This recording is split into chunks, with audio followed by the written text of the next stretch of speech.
बंधुओं का इस पत्रकार वार्ता में हार्दिक स्वागत एवं अभिनंदन है। और आज हमारे मध्य में हमारे प्रदेश के लोकप्रिय यशस्वी मुख्यमंत्री माननीय पुष्कर सिंह धामी जी उपस्थित हैं। मैं आपका यहाँ पर हार्दिक स्वागत करता हूँ, अभिनंदन करता हूँ। और मैं आदरणीय हमारे प्रदेश के महामंत्री कुंदन परिहार जी, तरुण बंसल जी, आदरणीय सुरेश जोशी जी और आदरणीय अनिल गोयल जी से अनुरोध करूंगा कि आप गुलदस्ता भेंट करके आदरणीय मुख्यमंत्री का स्वागत करें।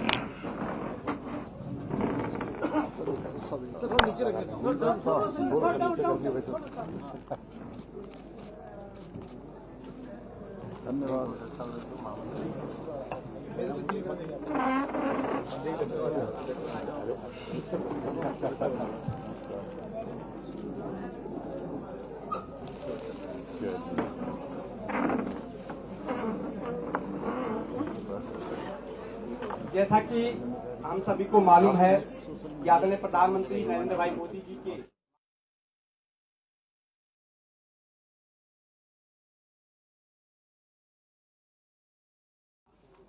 देश का आम बजट प्रस्तुत किया गया और ये बजट जहां विकसित भारत का जो संकल्प आदरणीय नरेंद्र मोदी जी ने लिया है उसका एक रोड मैप है। वहीं उत्तराखंड की दृष्टि से ये बजट उत्तराखंड राज्य की विकास की रफ्तार को बढ़ाने वाला बजट है। और इस बजट पर उत्तराखंड के परिप्रेक्ष्य में और देश के परिप्रेक्ष्य में विस्तार से आप सभी को आदरणीय मुख्यमंत्री जी संबोधित करेंगे। इस अवसर पर हमारे मध्य में हमारे प्रदेश के महामंत्री आदरणीय कुंदन परिहार जी, दूसरे महामंत्री आदरणीय तरुण बंसल जी, हमारे प्रदेश के मुख्य प्रवक्ता आदरणीय सुरेश जोशी जी, आदरणीय जो हमारे इस कार्यक्रम के पूरे प्रदेश भर में जो आयोजन हो रहा है उसके प्रदेश के समन्वय बनाए गए आदरणीय अनिल गोयल जी, प्रदेश उपाध्यक्ष भी हमारे, और हमारे सह मीडिया प्रभारी राजेंद्र नेगी जी उपस्थित हैं। हमारे सोशल मीडिया के प्रदेश के संयोजक आदरणीय हिमांशु संतानी जी उपस्थित हैं। मैं आदरणीय मुख्यमंत्री से अनुरोध करूंगा कि आप सभी को विस्तार से बजट के बारे में संबोधित करेंगे। और मेरा आप सभी से विनम्र आग्रह रहेगा कि आज की जो पत्रकार वार्ता है ये बजट पर ही आधारित है और इसी पर अगर आप सभी लोग अपनी जिज्ञासा और प्रश्न करेंगे तो ज्यादा अच्छा रहेगा। धन्यवाद। सबसे पहले तो मैं आप सभी का आवाज आ रही क्या, समझ नहीं आ रही?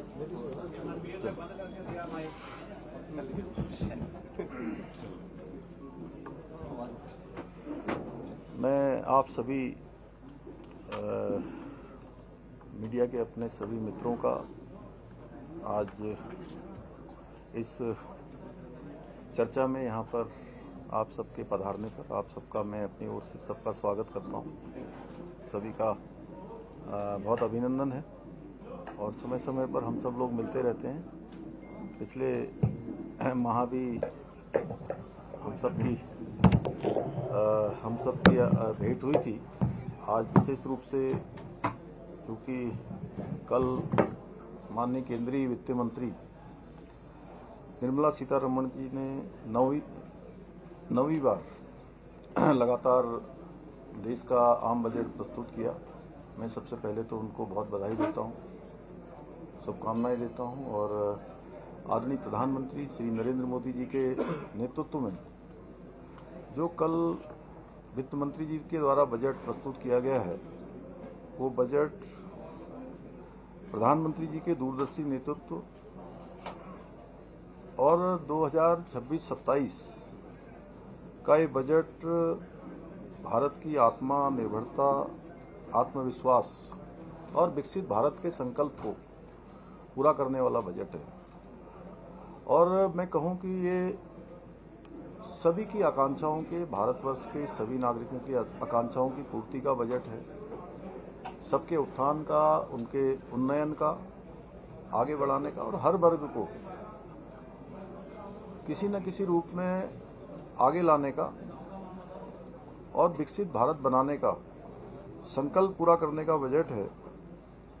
और ये बजट भारत के भविष्य को 3 मजबूत स्तंभों में स्थापित करता है कि भारत आर्थिक रूप से मजबूत बने।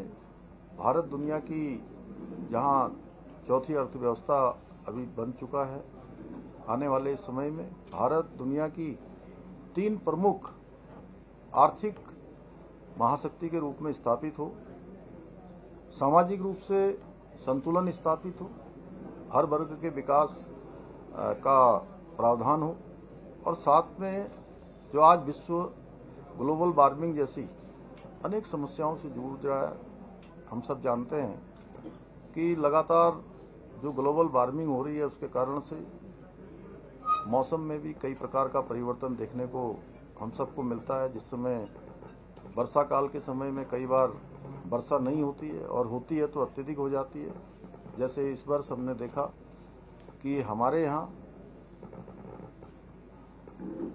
जो बर्फ पड़ने का समय था उस समय हिमपात नहीं हुआ, कुछ रुकने के बाद हुआ है। ऐसे ही कई प्रकार के परिवर्तन, सर्दियों के समय में कम सर्दी होना, गर्मी में कम गर्मी होना। जैसे अगर 2025 की हम बात करें तो 2025 में हम सब लोगों ने बहुत कम यहाँ पर राज्य के अंदर देखा होगा तो बहुत गर्मी का एक तरह से एहसास बहुत ज़्यादा नहीं हुआ। इस प्रकार से जो पर्यावरण स्थिरता है वह भी रहे, विकास के साथ साथ इकोलॉजी बनी रहे, इकोलॉजी के साथ इकोनॉमी भी बढ़े, इसका प्रावधान इस बजट में किया गया है, जो ये स्पष्ट करता है कि यह बजट विकसित भारत के विजन का बजट है। कृषि का क्षेत्र हो, ग्रामीण विकास का क्षेत्र हो, या कौशल निर्माण, जिसमें राज्य के, देश के ऐसे नौजवानों को, युवाओं को स्किल करने का प्रावधान है जिनके अंदर आगे बढ़ने का हौसला है, आगे बढ़ने के लिए उनके पास संसाधन नहीं है, तो उनको स्किल बनाकर हर क्षेत्र में देश के लिए, देश के काम में लाया जाए। और विकास का लाभ केवल शहरी क्षेत्रों तक सीमित न रहे, कुछ क्षेत्रों तक सीमित न रहे, विकास हर क्षेत्र में पहुंचे, गांव से लेकर सीमांत क्षेत्रों तक। हमारे जो सीमांत क्षेत्र हैं वो भी विकास की मुख्य धारा से जुड़ें और विकास समान रूप से पहुंचे। यह समावेशी विकास भारत के सामाजिक भविष्य की कुंजी है, जिसके फलस्वरूप ये बजट लोकल से ग्लोबल बनने का भी बजट है। और इस बजट में जहां युवाओं के लिए, महिलाओं के लिए और उद्यमिताओं पर केंद्रित योजनाएं देश को जॉब सीकर से जॉब क्रिएटर बनने की दिशा में ले जाने वाला बजट है, जिससे जनसंख्या जो भारत की कमजोरी नहीं बल्कि सबसे बड़ी ताकत बनेगी। अतः यह बजट लोक कल्याण का बजट है, इसमें यह कहने में कोई अतिशयोक्ति नहीं होगी। जन कल्याण का बजट है और जन जन को लाभ देने वाला बजट है, जन जन की सहायता करने वाला बजट है। और पर्यावरण के अनुकूल विकास हो, पर्वतीय राज्यों के लिए सतत विकास की परियोजनाएं जो अनवरत रूप से चलती रहें। और इको टूरिज्म इस बजट में मुख्य रूप से इसका प्रावधान ये स्पष्ट करता है कि भारत का भविष्य केवल तेज विकास नहीं बल्कि संतुलित एवं जिम्मेदार विकास पर आधारित होगा। रिफॉर्म से परफॉर्म की ओर बढ़ते भारत का यह बजट भारत के सुरक्षित, समृद्ध एवं आत्मनिर्भर भविष्य का रोड मैप है। आदरणीय प्रधानमंत्री जी के नेतृत्व में जो ये बजट प्रस्तुत हुआ है उसमें 2026 में आत्मनिर्भरता, सुरक्षा, आर्थिक स्थिरता की दिशा में भी मजबूत आधार देने वाला ये बजट है।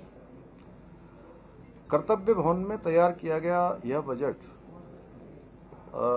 3 कर्तव्यों से प्रेरित है। 3 प्रकार के कर्तव्य इसमें प्रेरित किए गए हैं। पहला कर्तव्य है कि उत्पादकता और प्रतिस्पर्धा बढ़ाने तथा वैश्विक उथल पुथल के प्रदेश में लचीलापन लाकर आर्थिक विकास को तेज करना और साथ ही उसकी गति को बनाए रखना। दूसरा कर्तव्य भारत की समृद्धि के पथ पर सशक्त साझेदार बनाने के लिए लोगों की आकांक्षाएं पूरी करना और उनकी क्षमता बढ़ाना। और तीसरा जो प्रमुख कर्तव्य है, सरकार सबका साथ सबका विकास के दृष्टिकोण के अनुकूल सभी को इस बजट में साथ लेकर सभी का विकास सुनिश्चित हो ये करना और सार्थक भागीदारी के लिए प्रत्येक परिवार, समुदाय और क्षेत्र की संसाधनों, सुविधाओं और अवसरों की उपलब्धता हो। इस बजट में वित्तीय अनुशासन के संतुलन का उत्कृष्ट उदाहरण है, जिसमें फिजिकल डिसिप्लिन बनाए रखते हुए पूंजीगत निवेश को प्राथमिकता दी गई है। बजट में उत्पादन के जो विस्तार, नई रणनीतिक क्षेत्रों में निवेश और जो पारंपरिक रूप से चलने वाले उद्योग हैं, उनके पुनर्जीवन के माध्यम से अर्थव्यवस्था को नई दिशा और नई गति देने की स्पष्ट सोच दिखाई देती है। सड़क का क्षेत्र, रेलवे, लॉजिस्टिक, बुनियादी ढांचे को मजबूत करने पर भी विशेष जोर दिया गया है, जिससे देश के शहर व्यापार और आर्थिक गतिविधियों के प्रमुख केंद्र के रूप में विकसित होंगे और प्रमुख केंद्र बनेंगे। टियर 2, टियर 3 शहरों पर विशेष ध्यान इस बजट में किया गया है। उत्तराखंड जैसे हमारे जैसे राज्यों के लिए संतुलित और क्षेत्रीय विकास की ये बजट बड़ी संभावनाएं लेकर आया है। इसमें उपकरण और सामग्री बनाने से लेकर full stack India IP design करने और आपूर्ति श्रृंखला को मजबूत बनाने के लिए इंडिया सेमीकंडक्टर मिशन 2.0 शुरू किया जाएगा।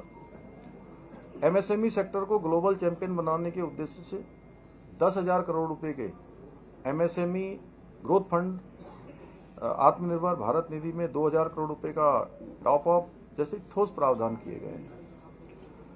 200 विरासत औद्योगिक क्लस्टरों के पुनर्जीवन से स्थानीय उद्योगों, कारीगरों और युवाओं के लिए, अनेक हमारे नौजवानों के लिए रोजगार के अनेक अवसर इसके माध्यम से सृजित होने वाले हैं। उत्तराखंड, हिमाचल और जम्मू कश्मीर में जो पर्वतीय टेल्स की घोषणा की गई है, उससे पर्यटन बहुत बढ़ने वाला है। स्थानीय आजीविका और युवाओं को रोजगार के भी अनेक अवसर और उनको एक नई दिशा इससे मिलने वाली है। खेलो इंडिया मिशन का विस्तार, दिव्यांगजन कौशल योजना, किसानों के लिए तकनीकी आधारित पहल, राष्ट्रीय हथकरघा कार्यक्रम, मेगा टेक्सटाइल पार्क, कुशल पेशेवरों के लिए नया प्रशिक्षण संस्थान समावेशी विकास को मजबूती देने वाले हैं। Startup, deep tech, AI, green technology, innovation ecosystem को बढ़ावा देकर भारत के भविष्य की अर्थव्यवस्था के लिए तैयार किया गया बजट है। ग्रीन ग्रोथ, क्लाइमेट कमिटमेंट, स्वच्छ ऊर्जा पर फोकस से यह बजट सतत विकास की दिशा में भी एक बहुत बड़ा कदम है।